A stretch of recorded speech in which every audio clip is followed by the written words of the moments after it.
Game Awards, and actually, I don't know the website.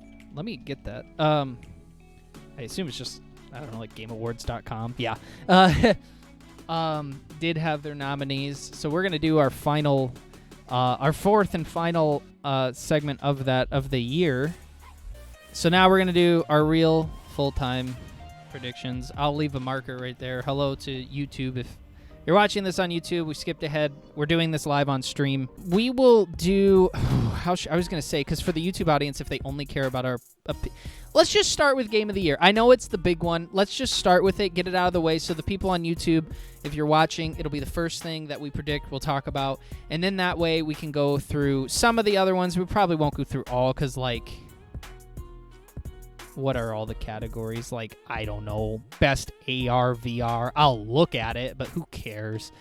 I thought this over really hard because when I saw the nominees here, I was like, okay. They threw Xenoblade 3 in. That's like the one that people were like, oh my god, they actually acknowledged a JRPG. And I'm kind of like, yeah, a little bit. That's not like Final Fantasy.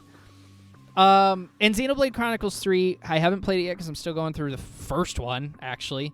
And you gotta play them in order. It's one of those. Looks amazing. And I think it's a situation where for Xenoblade, it looks like it does so... I really thought about, like, is Xenoblade 3 gonna win? I'm like, I hate to say it. Probably not. For one thing, it's going up against two juggernauts, not just one. And while Xenoblade Chronicles 3 is an amazing achievement for that series, for Nintendo, for Monolith, and for JRPGs, it's you know, it's not... It still kind of feels like it's really good at representing its genre, not necessarily outside. God of War and Elden Ring they just appeal to such a large audience, which doesn't always mean you should get Game of the Year, because so does Call of Duty. Obviously, it appeals to a large audience because it sells the most every year. But the scale that, God of War and Elden Ring are doing it on is large.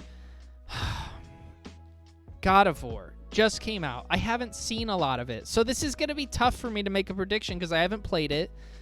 Me neither. And it's getting amazing reviews. That is what I was going to say was... Here's why I think it's still Elden Ring. And that's going to be my choice. Regardless of God of War and how amazing it is and how many improvements it has, and Xenoblade Chronicles 3.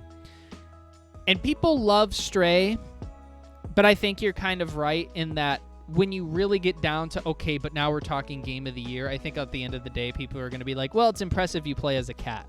Horizon Forbidden West is a sequel to a AAA game, so it's just here as a fill-in, and so is A Plague Tale, except it's not a AAA title, but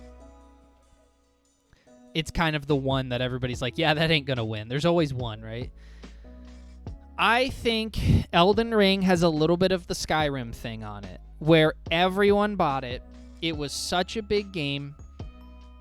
It's multi-console. And even though a game like Dark Souls, which you could argue should have won the year that came out, which I don't even think it was a nominee, because that came out the same year as Skyrim, if I recall, or it was in the same... I'm trying to remember, is that right, or is it the year before? I want to say it was 2010 when it came out. Maybe you're right.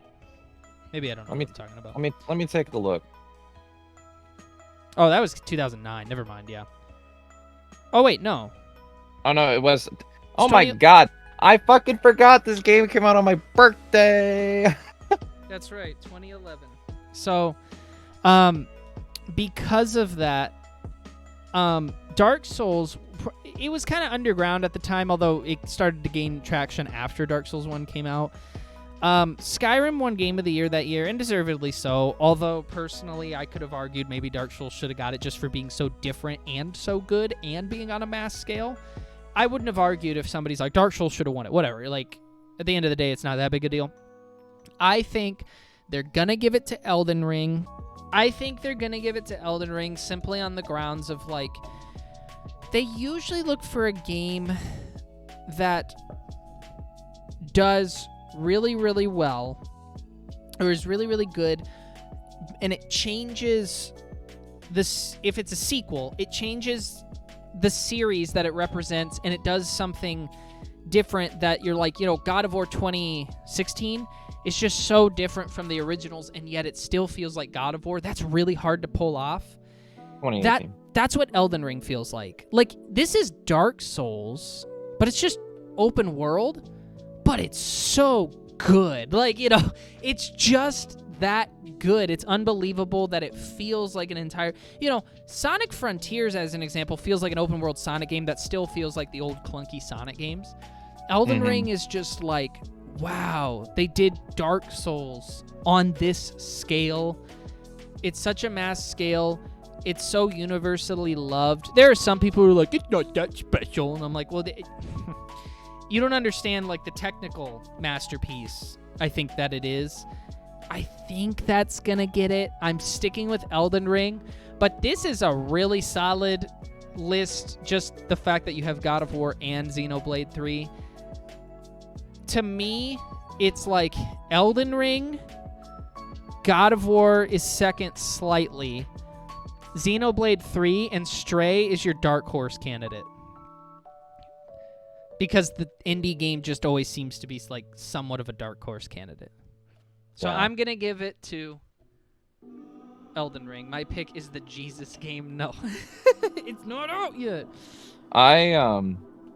I fucking love 2018 God of War, and that's when it was, not 16. I've been dying to play Ragnarok, but I have been holding off on it because I am waiting for my brother to play through the first one.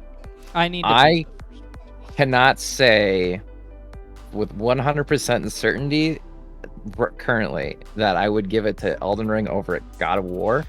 I would say, as it is, I am going to give it to it because I haven't played it yet. But once I play it, my opinion could potentially change. Yeah, that's the problem. Is like I haven't played. It just came out, so I'm like, and I'm in the same boat. Like I haven't beat God of War 2018, so I can't. Usually with these Game of the Year awards, I can kind of tell because I'm like, okay, I've seen enough. But God of War is a game that I'm actively avoiding right now, and I'm not used to that with Game of the Year. Like Resident Evil Village, I was like, I don't care, so I looked up stuff.